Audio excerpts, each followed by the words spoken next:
Hello मेरे प्यारे शेर और सेनियो, कैसे हैं? आशा करता हूं आप सभी अच्छे होंगे, मस्त होंगे, तंदुरुस्त होंगे और अच्छे से स्टडी कर रहे होंगे। तो प्यारे दोस्तों, इस वीडियो में हम लेकर आ चुके हैं पॉलिटिकल साइंस का। आप देख रहे हैं यहाँ पे, ये पॉलिटिकल साइंस है और ये पॉलिटिकल साइंस यानी कि राजनीतिक विज्ञान होता है, जो कि ये चैप्टर नंबर हम करा रहे हैं 3, ठीक है। जो चैप्टर का नाम है लोकतंत्र में प्रतिस्पर्धा एवं संघर्ष। इससे जितने भी क्वेश्चन आंसर होते हैं, इसके जितने भी पहले चैप्टर होते हैं, सभी चैप्टर मैंने बढ़िया से करा चुका हूँ। अगर आप जाकर नहीं देखे तो मैं आपको डिस्क्रिप्शन में आप उसका लिंक दे दूँगा, वहाँ से आप उसको देख सकते हैं, ठीक है। तो आज इसमें हम ऑब्जेक्टिव टाइप क्वेश्चन कराने वाले हैं, जो कि बहुत वीवीआई क्वेश्चन, जो कि एग्जाम में क्वेश्चन आते हैं, वहीं से मैंने क्वेश्चन को लिया हूँ, ठीक है। अभी तक चैनल को सब्सक्राइब नहीं किया, प्लीज़ चैनल को सब्सक्राइब कर दीजिए, वीडियो को लाइक कमेंट शेयर जरूर कर दीजिए। चलिए यहाँ से वीडियो को स्टार्ट करते हैं और यहाँ से क्वेश्चन को देखते हैं। तो चलिए, सबसे पहला यहाँ पे आता है राजनीतिक दल की नींव सर्वप्रथम किस देश में पड़ी। राजनीतिक दल का जो प्रथम न्यू जो था, सबसे पहले कहाँ से शुरू हुआ था? तो ये ब्रिटेन से शुरू हुआ था। कहाँ से? ब्रिटेन से। तो ये इधर राइट आंसर हो जाएगा, ठीक है। चलिए क्वेश्चन नंबर देख लीजिए दूसरा। क्वेश्चन नंबर दूसरा क्या कहता है कि निम्नलिखित में से किसे लोकतंत्र का प्रमाण कहा जाता है? निम्नलिखित में से किसे लोकतंत्र का प्रमाण कहा जाता है? तो भाई लोकतंत्र का जो प्रमाण होता है ना, ये राजनीतिक दल को कहा जाता है, यानी कि डी द राइट आंसर हो जाएगा। क्या हो जाएगा? डी द राइट आंसर हो जाएगा। चलिए क्वेश्चन नंबर 3 कह रहा है कि भारतीय जनता पार्टी का चुनाव चिन्ह क्या है? भारतीय जनता पार्टी का चुनाव चिन्ह अगर देखा जाए तो बच्चे को याद है, ये है कमल का फूल, यानी कि बी द राइट आंसर हो जाएगा। चलिए क्वेश्चन नंबर 4 देख लेते हैं, क्या करा है क्वेश्चन नंबर 4 कि बहुजन समाज पार्टी के संस्थापक कौन थे? बहुजन जो समाज पार्टी है उसकी स्थापना किसने किया था? ये किया था काशीराम ने। क्या किसने किया था? काशीराम ने। तो बी द राइट आंसर हो जाएगा। क्या हो जाएगा? Be the right answer. चलिए क्वेश्चन नंबर 5 क्या करा है? क्वेश्चन नंबर 5 है कि बांग्लादेश कब स्वतंत्र हुआ था? बांग्लादेश जो है आज़ाद कब हुआ था? तो बांग्लादेश जो है 1971 में आज़ाद हुआ था। और भारत कब आज़ाद हुआ था? तो भारत जो आज़ाद हुआ था 1947 में हुआ था। कब हुआ था? 1947 में हुआ था, ठीक है। 1947 में हुआ था। और बांग्लादेश कब आज़ाद हुआ था? तो 1971 में। याद रहेगा, सी द राइट आंसर हो जाएगा। चलिए क्वेश्चन नंबर देख लेते हैं छठा। क्वेश्चन नंबर छठा क्या करा है कि निम्नलिखित में से कौन सा राष्ट्रीय दल नहीं है? इनमें से कौन सा है जो निम्नलिखित में से राष्ट्रीय दल नहीं है? तो ये भारतीय जनता दल जो है राष्ट्रीय दल नहीं है। तो डी द राइट आंसर हो जाएगा। 7 देखिए क्या कहता है। क्वेश्चन नंबर 7 है कि किसके नेतृत्व में 1977 जनता पार्टी की सरकार का गठन हुआ? 1977 में जनता पार्टी की सरकार का गठन हुआ, मतलब किसके नेतृत्व में? तो बात करें तो ये जो नेतृत्व था, ये मोरारजी देसाई जो थे, उनके नेतृत्व में जनता पार्टी का सरकार बना था, यानी कि ए इधर राइट आंसर हो जाएगा। चलिए क्वेश्चन नंबर 8 देखिए क्या कहता है बच्चों। तो क्वेश्चन नंबर 8 कह रहा है कि भारत के गणतंत्र संविधान को कब अंगीकृत किया गया था? मतलब भारत के जो संविधान था उसे कब संशोधित किया गया, कब लागू किया गया? तो ये लागू किया गया था 26 जनवरी 1950 को। कब किया गया था? 26 जनवरी 1950 को। तो सी द राइट आंसर हो जाएगा। चलिए क्वेश्चन नंबर देख लेते हैं 9। क्वेश्चन नंबर 9 क्या कहता है कि लोक जनशक्ति पार्टी का चुनाव चिन्ह क्या है? लोक जनशक्ति का अगर उसका देखें तो उसका चुनाव चिन्ह क्या है? बंगला छाप। तो ये सी द राइट आंसर हो जाएगा। चलिए क्वेश्चन नंबर देखते हैं 10। क्वेश्चन नंबर 10 क्या करा है? निम्नलिखित में से कौन सा केंद्र शासित प्रदेश है? ये ऑप्शन जो दिया है इसमें से कौन सा है जो केंद्र शासित प्रदेश है? तो ये चंडीगढ़ जो है ना, ये केंद्र शासित प्रदेश है, ठीक है। तो सी द राइट आंसर हो जाएगा। चलिए क्वेश्चन नंबर देखते हैं 11। क्वेश्चन नंबर 11 क्या करा है कि भारतीय जनता पार्टी के प्रथम अध्यक्ष कौन थे? भारतीय जनता पार्टी के जो प्रथम अध्यक्ष बनाया गया था वो बनाया गया था अटल बिहारी वाजपेयी को, यानी कि डी द राइट आंसर हो जाएगा। चलिए प्यारे दोस्तों आगे बढ़ते हैं। क्वेश्चन नंबर 12 क्या करा है कि वर्तमान में भारत में कितने केंद्र शासित प्रदेश हैं? तो भारत में जो ना केंद्र शासित प्रदेश 8 है, यानी कि सी द राइट आंसर हो जाएगा। चलिए क्वेश्चन नंबर 13 देखते हैं। क्वेश्चन नंबर 13 क्या करा है कि भारत में राष्ट्रीय आपातकाल की घोषणा को हुई? भारत में आपातीय राष्ट्र घोषणा जो किया गया था, ये किया गया था 1975। अब आपको कमेंट बताना है कि ये आपातकाल घोषणा क्या होता है, ठीक है। चलिए क्वेश्चन नंबर 14 क्या करा है कि भारतीय लोकतंत्र के सत्ता के विरुद्ध जन आक्रोश किस देश में प्रारंभ किया गया था? तो ये किया गया था बच्चों 1970 दशक में किया गया था। तो बी द राइट आंसर हो जाएगा। चलिए क्वेश्चन नंबर आगे बढ़ते हैं। Question number 15। क्वेश्चन नंबर 15 क्या करा है कि बिहार में संपूर्ण क्रांति का नेतृत्व निम्नलिखित में से किसने दिया था? तो भारत में संपूर्ण जो क्रांति का जो नेतृत्व जो कहा जाता है, ये जयप्रकाश नारायण को कहा जाता है, ठीक है। तो डी द राइट आंसर हो जाएगा। चलिए क्वेश्चन नंबर देखते हैं 16। क्वेश्चन नंबर 16 क्या करा है कि भारत में 1977 में हुए आम चुनाव में किस पार्टी का बहुमत मिला? जब 1977 में जब आम चुनाव हुआ तो कौन सा पार्टी को सबसे ज़्यादा बहुमत मिला? तो ये जनता पार्टी को मिला। किसको मिला? जनता पार्टी को, यानी कि बी इधर राइट आंसर हो जाएगा।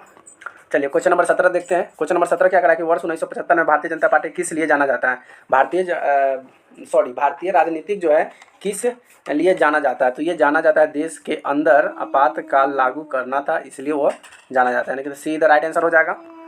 क्वेश्चन नंबर 18 है कि चिपको आंदोलन निम्नलिखित में से किससे संबंधित है? चिपको आंदोलन किससे संबंधित है? क्या शोषण से? नहीं। शराबखोरी से? नहीं। कांग्रेस पार्टी से? नहीं। तो किसी से नहीं तो क्या होगा? पेड़ काटने के विरोध से था।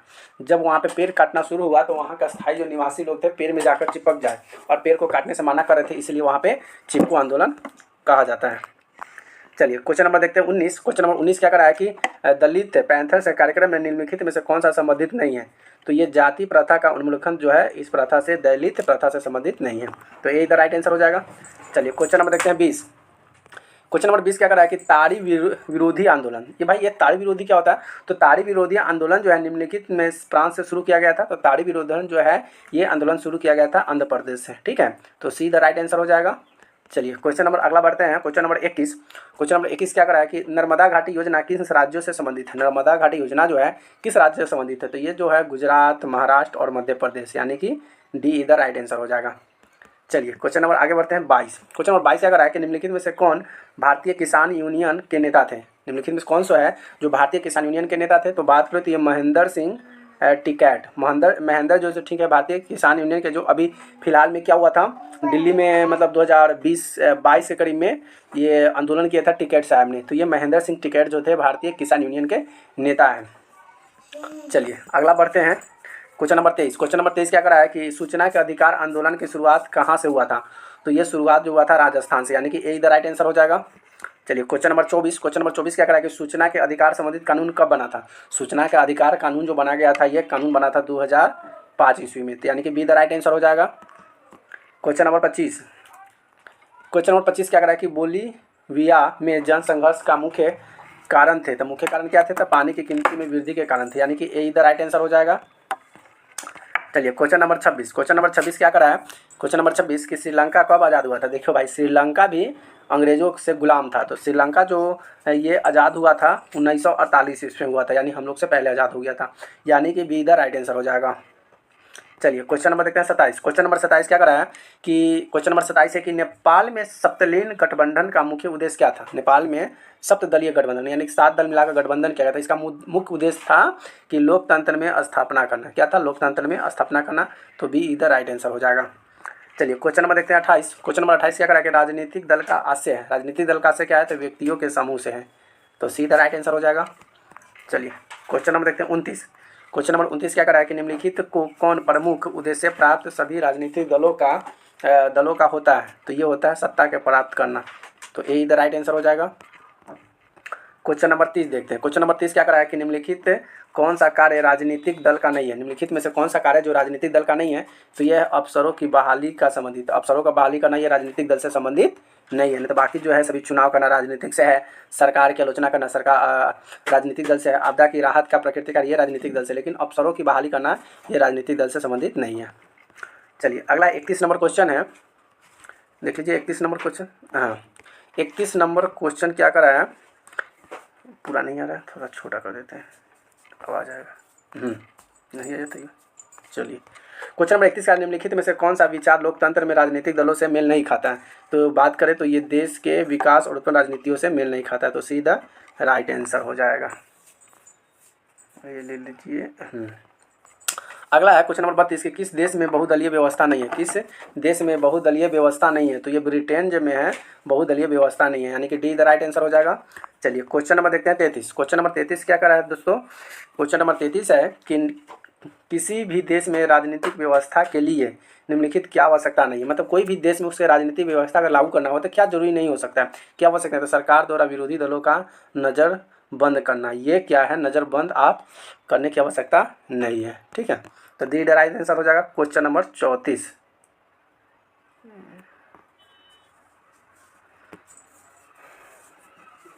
आइए क्वेश्चन नंबर 34 क्या करा है, देख लीजिए थोड़ा सा छोटा कर। हाँ क्वेश्चन नंबर 34 करा है कि निम्नलिखित कौन सी चुनौती राजनीतिक दलों की नहीं है?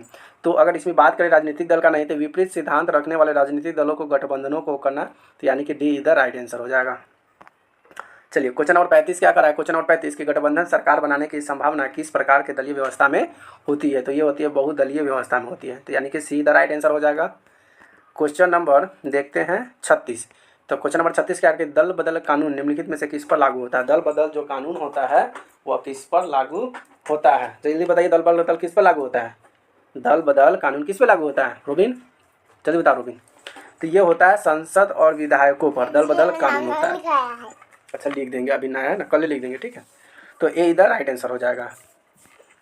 चलिए क्वेश्चन नंबर देखते हैं 37। क्वेश्चन नंबर 37 की बात करें तो निम्नलिखित में से कौन राष्ट्रीय दल नहीं है? इसमें से कौन सा ऑप्शन में है जो राष्ट्रीय दल नहीं? तो ये होगा लोकतंत्र जनशक्ति पार्टी, यानी कि सीधा राइट आंसर हो जाएगा। चलिए क्वेश्चन नंबर देखते हैं 38 प्यारे बच्चों। तो क्वेश्चन नंबर 38 कह रहा है कि जनता दल यानी कि यूनाइटेड पार्टी का गठन हुआ था। यूनाइटेड जनता दल पार्टी का जो गठन हुआ था कब हुआ था? तो 1999 में हुआ था, यानी कि बी द राइट आंसर हो जाएगा। चलिए क्वेश्चन नंबर 39। क्वेश्चन नंबर 39 क्या कर रहा है प्यारे बच्चों कि राजनीतिक दलों की मान्यता और उनका चिन्ह किसके द्वारा प्रदान किया जाता है? मतलब राजनीतिक दल का जो मान्यता होता है, उसका चुनाव चिन्ह होता है, ये प्रदान कौन करता है? कौन उसे मुख्य रूप से उसे ये देता है कि हाँ आपका चुनाव चिन्ह है, तो ये किसके द्वारा दिया जाता है? तो ये दिया जाता है निर्वाचन आयोग द्वारा। निर्वाचन आयोग ही उसे चुनाव चिन्ह का जो निशान होता है वहीं से वो मिलता है, ठीक है। क्वेश्चन नंबर 40 देखिए क्या करा है। क्वेश्चन नंबर 40 से गठबंधन सरकार की पकड़ प्रशासन पर होती है। गठबंधन सरकार की पकड़ प्रशासन पर होती है। क्यों होती है? तो प्रशासन पर ढीली होती है। सरकार की जो पकड़ होती है प्रशासन पर ढीली होती है। क्वेश्चन नंबर 41 देखते हैं बच्चों। क्वेश्चन नंबर 41 क्या कहते हैं? निम्नलिखित में से किसे विशेष राज्य दर्जा प्राप्त है? मतलब किस विशेष राज्य दर्जा प्राप्त है? किसको? तो जम्मू कश्मीर को विशेष राज्य का दर्जा प्राप्त, यानी कि सीधा राइट आंसर हो जाएगा। और क्वेश्चन नंबर कुछ और बच गया हुआ है, दो चार और देख लेते हैं। क्या करें कि वर्तमान में नेपाल के शासन प्रणाली क्या है? तो नेपाल की शासन प्रणाली की बात करें तो शासन प्रणाली लोकतांत्रिक है, यानी कि ये इधर राइट आंसर हो जाएगा। क्वेश्चन नंबर बात करते हैं अगला 43। क्वेश्चन नंबर बच्चों 43 की अगर बात करें तो क्वेश्चन नंबर 43 की भारतीय जनता पार्टी की स्थापना कब हुई थी? भारतीय जनता पार्टी की स्थापना कब हुई थी? तो ये हुआ था 1980 ईस्वी में हुआ था। कब हुआ था? 1980 में। और उसके पहले जितना थे कांग्रेस सरकार राज करता था, शासन चलाता था, लेकिन जब से ये भारतीय जनता पार्टी आया है, बीजेपी की सरकार, बहुत कुछ अच्छा हुआ है। चलिए क्वेश्चन नंबर 44 देख लेते हैं और इसके बाद आखिरी दो क्वेश्चन होंगे। पानी पिएंगे। देखो जो तो क्वेश्चन नंबर 44 क्या करा कि निम्नलिखित में से कौन सी स्थिति लोकतंत्र की सफलता के लिए सबसे आवश्यक है? तो ये आवश्यक है क्या? मजबूत जनमत। इसमें मजबूत होना चाहिए, नहीं कि ए इधर राइट आंसर हो जाएगा। चलिए और ये आखिरी क्वेश्चन था, लास्ट क्वेश्चन था मेरा ये 44 क्वेश्चन। तो जितने भी मैंने क्वेश्चन कराया सभी question VVI most important question है। और अभी तक मेरे चैनल को सब्सक्राइब नहीं किया तो प्लीज़ चैनल को सब्सक्राइब कर दे, वीडियो को लाइक कमेंट शेयर जरूर कर दे। अगर आपको ये सब चीज़ क्वेश्चन आंसर अगर आपको सब्जेक्ट का PDF फॉर्म में लेना चाहते हैं तो आप इस व्हाट्सअप नंबर पर मैसेज कर सकते हैं। आपको वहाँ से आपको मैसेज में आपका PDF फॉर्म में क्वेश्चन आंसर हो, नोट्स हो, सभी आपको मिल जाएगा। उसके लिए आपको कुछ नहीं करना है, बिल्कुल ये सभी फ्री में। और जगह आप खरीदिएगा तो वहाँ पे पैसा लगेगा, लेकिन यहाँ पे जो भी कंटेंट देंगे ना बहुत अच्छा और सरल भाषा में रहेगा, जो कि बहुत फ्री में मिलेगा। बस आपको कुछ नहीं करना है, वीडियो को लाइक करना है, शेयर करना है, एक प्यारा सा कमेंट कर देना है। वीडियो देखने के लिए बहुत बहुत धन्यवाद। Thank you so much, love you.